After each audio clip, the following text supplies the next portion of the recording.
Allez, ça filme, c'est parti.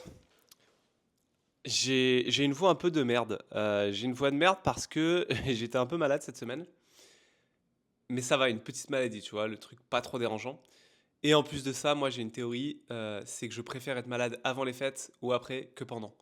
Donc là, on est fin novembre, quand j'ai commencé à avoir la maladie. Donc nickel quoi. Nickel, mon petit rhume classique d'hiver, enfin de début d'hiver, ou de fin d'automne, comme on aime l'appeler. Et après, ça ira mieux.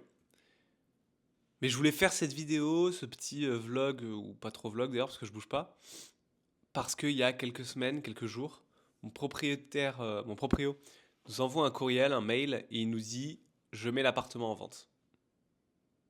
Là, sur le coup, je me dis c'est chill, tu vois. J'adore l'endroit, mais bon, je suis assez flexible mentalement. Je me dis bon, bah il va vendre, pas mon problème. Sauf que plus les heures passent, et plus je me rends compte que s'il vend, bah ça veut vraiment dire qu'on doit se barrer. Et on kiffe le quartier. En tout cas, moi, je kiffe le quartier, je kiffe l'appart. On est arrivé ici en avril, ouais, en été 2022, avril 2022. Donc ça fait 2 ans et demi. Et je commençais à m'habituer à vivre là. Je sais que j'ai beaucoup déménagé dans ma vie. Et là, je crois que c'est la première fois que je suis aussi longtemps dans un appartement. Donc j'ai commencé à prendre mes marques. Et surtout, c'est la première fois qu'on est dans un appartement aussi cool.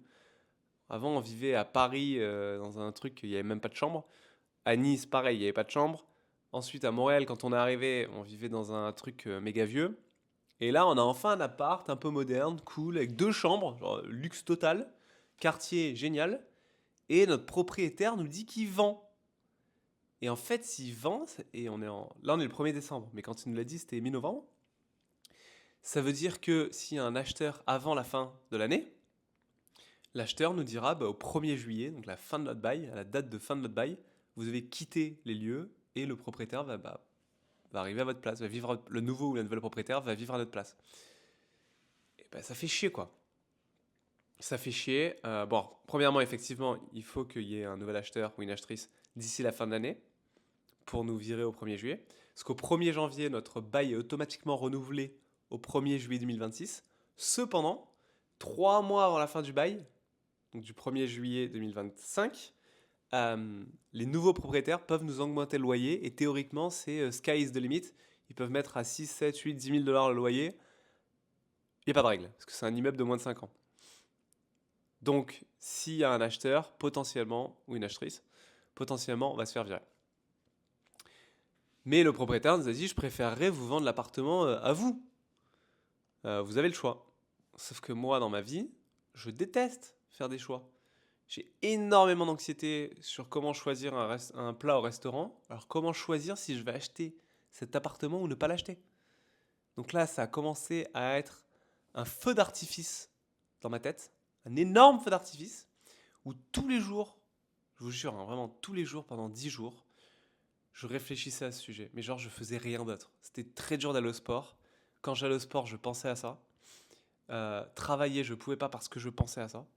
Et dans ma tête, je me faisais tous les scénarios d'achat de l'appartement. Alors, premièrement, quand on achète un appartement, bah, il faut de l'argent. Et l'argent, tu le prends où? Dans la banque, qui te fait un prêt. Donc, je me suis amusé à faire des simulations de prêt tous les jours pour voir combien ça me coûterait d'acheter cet appartement. Aujourd'hui, on a un loyer de 1950 dollars par mois. Si on achetait l'appartement avec une mise de fonds, donc du cash que tu mets d'abord, et ensuite une hypothèque tous les mois que tu rembourses, ça nous aurait coûté 2700 dollars par mois, avec aussi les frais de l'immeuble. Il y a genre 400 dollars de frais d'immeuble, les taxes, les frais de scolarité, enfin tous les trucs que tu dois payer quand tu es propriétaire. Et là, c'était pour moi une montagne insurmontable, mentalement à supporter. En plus de ça, ma copine n'a plus de job dans quelques semaines. Donc, grosse pression pour elle de savoir aussi si elle est prête à mettre autant d'argent. Puis ensuite, il fallait qu'on mette en gros tout notre cash dans ce lieu. C'est quand même ouf, genre, c'est une somme énorme. C'était genre 80 000 dollars dans ce lieu que tu peux plus toucher. Et en plus de ça, c'est ultra risqué d'acheter un appart si tu veux te barrer dans un an. Et là vient le deuxième problème, c'est que en tant qu'expatrié immigré à Montréal, on ne sait jamais combien de temps on va rester. Parce que tous les étés, on se dit c'est génial, on reste, et tous les hivers, on se dit c'est affreux, faut vite qu'on parte. Et tous les ans, on se dit que c'est notre dernière année. Sauf que ça fait bientôt 6 ans. Donc aussi difficile quand même d'acheter, un appartement avec autant de frais, autant d'argent, en se disant peut-être que dans 1 an ou 2, je suis pas là. Parce que si tu te casses, bah, vaut mieux quand même vendre l'appartement. Ou en tout cas, tu le gardes en location, mais tu as des charges, des frais, des ci, des là, puis t'es pas là pour t'en occuper. Et si tu veux le vendre, bah, tu sais pas ce que le marché, comment aura lieu le marché dans 2 ans. Tu sais pas si ça va complètement chuter ou ça va exploser. Et bref, donc j'ai fait que penser à ça. Quand je suis anxieux, j'imagine tous les scénarios possibles à l'avenir. Problème, je ne suis pas Madame Irma ni voyant, donc je ne peux pas prévoir l'avenir, mais je m'amuse quand même à tout calculer et imaginer tous les scénarios possibles. Et deuxième erreur que je fais, c'est que j'en parle à tout le monde. Genre j'en parle à vraiment tout le monde autour de moi. Et c'est vraiment pas la bonne chose à faire parce que bah, tout le monde a un avis. Tout le monde a un avis, tout le monde se prétend expert de l'immobilier ou expert de l'immobilier. Tout le monde te dit ouais mais la pierre c'est quand même bien d'investir dans de la pierre, tu vois, la pierre c'est du solide, c'est là, c'est un bon investissement. Mais nous ça nous stressait d'investir dans un appart, autant d'argent, autant de papiers, autant de taxes. Mais en même temps on voulait pas quitter l'appartement. Donc bref, finalement on a fait le choix de ne pas... Ah non non non, on a fait le choix de faire une offre. On a fait une offre au propriétaire à 50 000 dollars en dessous du prix. Donc il l'affichait à 430 et on faisait une offre à 485. Pardon, il le fichait à 530, et oui, c'est ça, 530, et on faisait une offre à 485. Parce qu'il n'y avait pas tous les frais de courtier, etc., vu que c'était de main à main. Donc il économisait beaucoup d'argent en faisant ça. Donc on a fait un prix super bas. Et je me suis dit, bon, allez, vas-y, on fait cette offre-là. Euh, c'est vraiment une offre au rabais, il acceptera pas. C'est une manière pour moi de ne pas choisir. C'était genre, je fais une offre, mais bon, une offre tellement basse qu'il l'acceptera pas. Et là, j'étais en voyage pour le travail à l'étranger. Je me réveille et ma copine qui me dit, il a accepté l'offre. Et là, je suis, oh putain. Oh putain, parce que je me retrouve à acheter un appart là. Je me retrouve à acheter un appart alors que j'étais pas sûr de moi, puis j'étais méga stressé. Et ma copine était aussi très stressée. Donc bref, pendant 2 jours, pas dormir, ultra stressé. À mon voyage pour le travail, c'était genre j'allais en réunion, puis je retournais dans mon lit sous les draps. Genre, littéralement. J'ai un métier d'adulte, où je dois faire genre je suis adulte, mais dès que j'étais dans ma chambre, j'étais un enfant. Et donc, bah, je me suis caché dans les draps. Et je rentre à Montréal, j'envoie un message au propriétaire, je dis bah non mais je signerai pas l'offre d'achat parce que bref, finalement on va pas acheter. Gros coup de stress parce que finalement on se rend compte que bah on va pas acheter, on va devoir peut-être quitter l'appartement.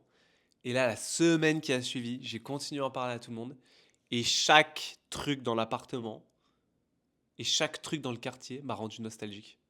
Genre j'étais triste que j'aurais plus mon frigo. Je sais pas pourquoi j'ai pensé à ça, je me suis dit j'adore le frigo. Et là, on va quitter cet appartement, j'aurai plus ce frigo. Moi, je me suis habitué à mettre mes boissons dans ce frigo, genre mon lait. Mais c'est même pas une blague, je pensais vraiment à ça. Pareil, le quartier, il y a un parc en face de chez moi. Je dis, oh, bah, ce parc, c'est fini. Bye bye le parc. Alors que je pars pas de sûr avant le 1er juillet 2025. Donc il y a encore 7 mois qui vont se passer. Mais nostalgique de tout. Pareil, la baignoire. J'adore les baignoires. Et je prends souvent des bains. Pas bon pour la planète, mais bon pour ma santé. Et ma santé mentale. Parce que quand je suis pas bien, je prends un bain. Et vu que je vais souvent pas bien, bah, je prends souvent des bains. Et je me suis dit, putain, il va me manquer ce bain. Et c'est ça dans toute la maison, tous les petits trucs. En plus de ça, le propriétaire m'a mis la pression de ouf pour qu'on achète. Il m'a sorti des trucs trop chelous. Genre, il m'a dit qu'il voulait que me paye en bitcoin ou je sais pas quoi. Parce qu'en fait, c'est galère de vendre un appartement avec des locataires à l'intérieur. Donc, il a essayé même de me virer de l'appart. Il m'a dit, ouais, ça m'arrangerait que vous partiez de l'appart, que vous allez vivre chez ma voisine parce qu'elle est plus dans son appart en attendant que vous trouviez autre chose. Genre comme si on était des parasites qui nous transportaient d'un appart à l'autre, genre. Alors on prend nos valises, on va chez sa voisine, puis ensuite on cherche notre appart encore ailleurs alors qu'on kiffe notre quartier. Ça aussi, ça m'a rendu méga anxieux. Et genre, il m'a appelé 2, 3 fois quand même. 2, 3 fois pour me dire, bon bah si t'es chiant, tu restes dans l'appart. Mais si t'es pas chiant, tu nous aides et tu trouves une solution. Donc il me plaçait un peu dans la situation du gars qui est relou et qui l'empêche de vendre son appart. Euh, donc j'étais pas bien. J'étais pas bien et bref, ce que je voulais partager, c'était vraiment ça, ce phénomène où t'imagines tous les scénarios futurs, on sait même pas ce qui va se passer dans le futur, ces scénarios qui sont plus ou moins probables. Mais genre, je me disais pas, non mais dans tous les cas, je suis dans l'appart jusqu'au 1er juillet 2025. Et je me disais encore moins, de toute façon, il faut qu'il vende son appart avant la fin de l'année, pour être sûr que je parte le 1er juillet 2025. Et s'il le vend pas avant la fin de l'année, il va se passer encore plein de trucs qui font que peut-être que je vais rester dans cet appartement. Donc rien n'est fait que je parte de cet appartement. Et en plus de ça, quand je voulais pas l'acheter, je me disais ah non mais j'ai pas besoin de l'acheter. De toute façon, on sait pas ce qu'on va faire à Montréal. Peut-être qu'on va se barrer. À tout moment, juillet, on se casse. Et on voulait pas acheter d'appartement justement pour garder cette liberté. Mais du moment où j'ai refusé l'appartement, c'est comme si j'avais oublié tous les arguments qui me disaient de ne pas l'acheter. Donc j'étais vraiment mal. Bref, ça fait 10 minutes. Je sais pas si vous avez suivi toute l'histoire, mais c'était mon histoire d'achat ou pas d'appartement. Globalement, quand on parle d'investissement en appartement, en immobilier, c'est quand même un gros stress et c'est des charges de malade. Genre, tu peux mettre 20 balles ou 50 balles tous les mois en bourse ou en crypto ou peu importe où. C'est beaucoup plus simple que mettre autant d'argent dans ce lieu et autant de charges et de frais. Genre, vraiment, ça me coûtait tellement moins cher en location. Et la différence d'argent entre le prix de la location et le prix de l'hypothèque, plus de toutes les charges, etc., tout cet argent-là, je peux l'investir ailleurs. Mais bon, encore faut-il savoir comment investir. Et moi, je suis pas un pro de l'investissement. Mais bref. Si vous avez déjà vécu une histoire similaire, bah, n'hésitez pas à la partager. Il y a plusieurs histoires dans l'histoire. Donc, investissement dans l'immobilier, bon, pas bon, méga stressant. Est-ce que vous aussi, vous avez déjà stressé sur ce sujet? Et deuxième sujet, est-ce que quand on est immigré, expatrié, est-ce que c'est facile de voir l'avenir pour vous? Parce que je pense que je suis pas seul à me dire que je sais pas jusqu'à quand je serai là. Et donc, vu que je sais pas me projeter dans l'avenir, bah, c'est impossible d'acheter un appartement. Parce que ça me fait trop peur, quoi. Ça me fait trop peur que dans un an, j'ai envie de me barrer, j'ai pas envie d'être lié à une hypothèque, à une banque. Donc, est-ce que vous aussi, vous avez vécu ça? N'hésitez pas à me le dire. Allez, ciao, bye.